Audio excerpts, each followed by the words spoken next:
We talk football SA, inform, entertain, educate, promote. This video is proudly brought to you by Fezile Security Services. Doctor, Kutwami. we-Chiefs. Yeah, Ngisho kahle yini mangisho we-Chiefs? hayi umdotha we-Chiefs Kutwami. Kade awubaleka sitholene namhlanje. Yeah, sitholene namhlanje. Yeah. Kolena Rose 1, Sundowns iqanda ekhaya iSundowns. Ubona kanjani mfowethu? Yeah, kokuqala nje Kutwami ngathini kuhambe kahle. Because njengoba usho ukuthi mina ngifavor Chiefs.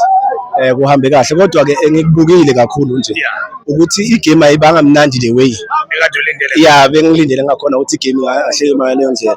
Nokuthi ucoach weSundowns ziningi izinto azama ukuyishintsha eteamini yakhe. Engicabanga ukuthi azikakahlangana. Kunabadlali abafika kuSundowns abafana nabondlovu nabo Matthews. Lana i-knockout. Noma kune second league lana kodwa ke ngibuka ukuthi ngabe ucale ngabo Matthews abondlovu abuya ngabo seyabuya ngabo abantu abazithimba. Yeah, abantu abazithimba. Ziningi izinto ezishintshile kunomfana bedlala ku midfield lapha Golden Arrows odlale kakhulu wambamba uObas ubemgcoba. Yeah, lo mfana lona bekamdlala kahle kusho ukuthi bekamgaya ukuthi iwe nje wena hamba ugada jersey number 22. Yeah, because ugcina seka defender phela uObas manje baze bamkhipha. Yeah, baze bamkhipha yabona umuntu maka defender waze wakhishelwa ngaphandle. And nenye mistake ayenzile futhi ucoach weSundowns makazoke makuphuma yena uObas wathatha uAlende wambisela emuva. Akusi position yakhe.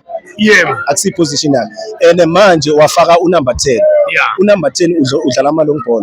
Yebo. And kulama long ball lawa wadlalayo kukhumbula ukuthi lesa striker lisana akusiushalulile. Yebo, uyabona umuntu oshaya yeah akusiabushalulile lo muntu lapha yana ufuna ukuthi umlethele ibhola ngokumpasela lo. Yebo. So vele iSundowns ama chance weSundowns ukuthi ikore bewamancane.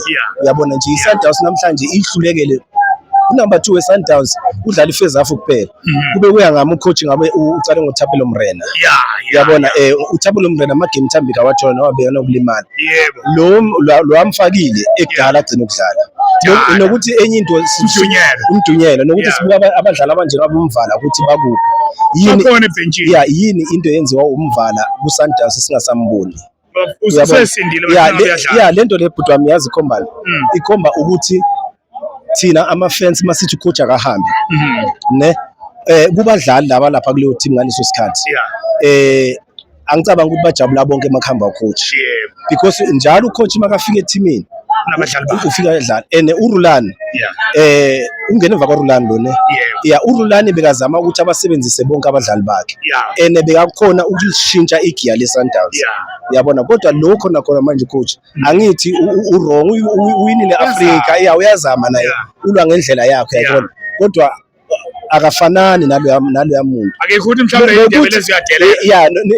Yeah, nokuthi ke enye into bhuti ngifuna ukuyichaza la iSundowns vele iMTN 8 akusinto yayo yashula kujala bazosithusa ene njengoba kuyiwa le eThekwini ngeke baba mixe Moses Mabhida. Yebo, angeke baba mixe Moses Mabhida ene iGolden Arrows izofika idlale lapha bazobadlalisa ethinini.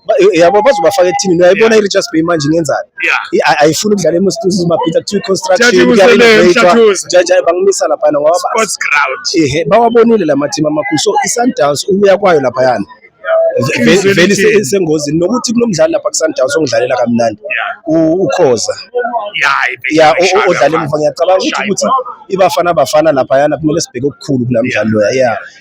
Nje iSundowns ayimisele kodwa phela ngisho ukuthi ngifinya ifisela.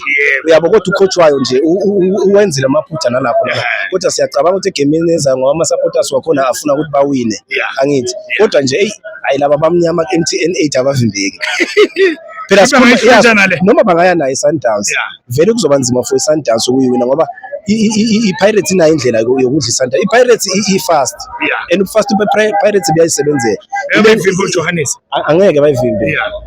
iPirates inama player kodwa laba banayo iquality kodwa iPirates uyabona into engichaza ngePirates enye into kumele siyincome imanagement yePirates ibonile iSundowns ukuthi iyazenzela PSL. I think umcondo wemanagement yePirates ujule kakhulu ukudlula ukukhuluma kwama-supporters wePirates. Engicabanga ukuthi nakwamanye ama-team kube ama-supporters ngendlela akhuluma ngakhona imanagement yakhona iPirates kufika iplayer ama-supporters bewangalibhekanga. Ombatha sasingabazi. Yeah, kodwa abombuthuma bonke laba Chain sasingabazi. Uyabona, uma bafika labadlali bayawenza umsebenzi. I-problem i-Kaizer Chiefs, nakusengikhuluma nge-Kaizer Chiefs kanye sikhuluma nge-Sundown. Ungakhuluma. Isegazini isegazini. We understand. Kufika abadlali kufana nalo mdlalo uphila. Ufika thina sisuke sesibheke okukhulu kuye. Efika ngelanga uyabona. Understand. So mfethu I wish ukuthi iKaizer Chiefs manje ngenza kahle. Ngikhona engikwaziyo mina sisuka sikhula siza kanje. Esingasakuboni kodwa ke ngifisela iGolden Arrows ukungathi ke ingayiwina le MTN 8. Ngihamba neGolden Arrows manje. Not ukuthi ngoba ngikhiphile amaphuthanyana nje amaplayer wami enzela. Bashiya ipali lodwa. Bashiya ipali lodwa. Vele ipali mawushilo yazi ukuthi iproblem eba khona Kaizer Chiefs. Abadlali bethu khona manje ama-supporters amaningi bewalela uPeterson ukuthi Bafana Bafana. Kodwa ngiyacabanga ucoach waBafana Bafana ziningi izinto ayibuka noma thina singazinaki. Angithi kumsebenzi wakhe. Ubuka ukudlula thina. Banokwenza nje ngeke wenze ama-mistake ama-game alandelayo. Especially Sundowns mfethu sesikorile 1 kunzima phela ukuyikora iSundowns. Phela iChiefs mayidlaleni iSundowns i-draw. Kusho thina siwinile. We understand. iPirates i-team engibonayo mina ukuthi vele iyayifikela iSundowns. Ifikela clean futhi. Kabuhlungu bhuti wami kodwa ngiyabonga nje ukuthi sidibane. Ngiyacabanga ukuthi sazodibana kuya. Hayi angakujiki sizohlala sindawo.